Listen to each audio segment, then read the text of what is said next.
But today I got a brother, man, Mr. Kick in the door without the fofo. Allende, the artist. I'm gonna let him explain what his channel was about, and let him shout it out, and then we'll get into the video. Go ahead, brother. Hey, what's going on, man? O'Shea, want to thank you for having me on, brother. Really appreciate it. It's obviously an honor. I'm not a stranger to your content. You know what I'm saying? Been loving it for a while. So basically, the reason why I changed the name to Authentic Alphas is not so much that I'm trying to say me and whoever I work with is, bona fide alphas. That's not the claim I'm trying to make. What I'm saying is that it's something that we're, aspiring to reach. You understand what I'm saying? It's basically a goal. And every once in a while we fall short of our goals. We all aren't perfect. So it doesn't matter if you're the strongest person, you're gonna have your weakest moments. It doesn't matter if you're the smartest person, you're gonna have your foolish moments. So it's not about, being absolute. It's not about being perfect. It's about the pursuit of that greatness. You know what I'm saying? So that's really what I want to represent with my channel. That's how I want to, inspire guys. That's how I want to motivate guys. It's just, be better. Be better for yourself and be better for the people around you, the people that count on you and depend on you. Okay. All right, well, brother. And give a round of applause, editors. Now, I want to... now, I first saw you and brother Larjay. I guess I saw him on there. I've never seen you on there, but I know that previously you were affiliated with the Fresh and Fit podcast. And what was your particular... What did you do for that podcast? Okay. So, my function there was basically very, very behind the scenes-ish. The way that Myron wanted to title it was like the talent manager, like managing the talent. And I think that's a reach because they had a lot of male guests on that I had nothing to do with. So as far as talent is concerned, I didn't really have much to do with their talent. But as far as their female guests are concerned, that was primarily me. But more importantly, that was my idea, my concept. So if I could touch on something real quick that I think is a little interesting. To catch Myron in another one of his many, many, many, many lies, recently he went on and his explanation, or I guess response to that claim in my video, that he basically took that idea from me.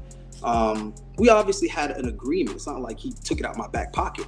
I brought it to them and presented it to them, but obviously in an exchange, an exchange of value. And I kind of told him where I wanted to go and what I wanted to do with YouTube, and I wanted my own little thing. And of course, he made me think and believe that he was going to help and assist me in that. And I gradually started seeing more and more that is not this guy's intention. His intention is to take and never give back, no reciprocity. So he is a thief in that sense because he's a con artist. He allows you to believe that if you give him something on the front end, he got you on the back end, and that's not what he does.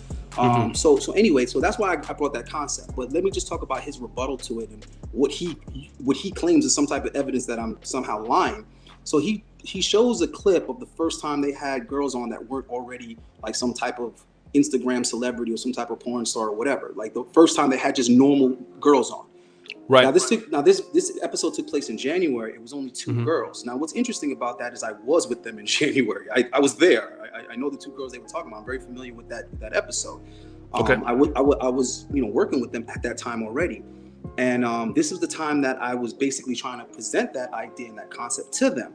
And this is what my criticism was for that episode. I said, because the two girls that they had on, it was girls from a double date, bro. It was two girls that came to Miami to visit. They were from Texas, if I'm not mistaken. And they were like college girls. They went to the same school. They visited Miami together. And Myron and Fresh was like trying to do a little double date thing with them. So them bringing those two girls on the podcast was not about having some type of conversation. It was not about discussing topics or, looking for some insight. It was simply about them trying to impress these two cute girls with big butts from out of town.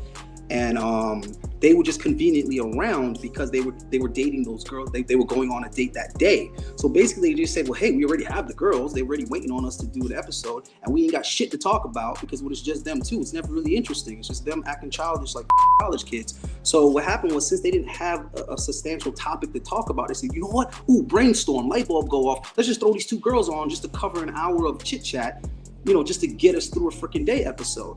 And my feedback for them was, y'all don't want to do this. Don't mix girls that you're intimate with with the business, because this shit will come back to bite you later.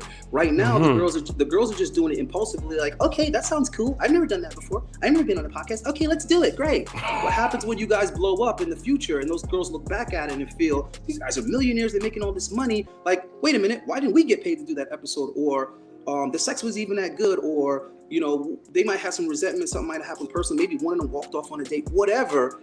Right. Who knows what terms y'all stopped talking on, and then you never spoke to those girls again. So they could feel away, and the next thing you know, you got something coming from years ago, you know, making claims and making accusations, and now you're in a whole bunch of shit, and your memory is foggy because you ain't thinking about that. You don't remember exactly all the details, but maybe she does. So she's making you look like you're not credible because she has all her shit together, because she's been plotting on this, and you can't even remember this name. So I told them, listen, don't do it like that. Let's do it like this. And that's how I was presenting the idea. So the audacity for him to go on there and act like that's some type of proof that it wasn't my formula you're using.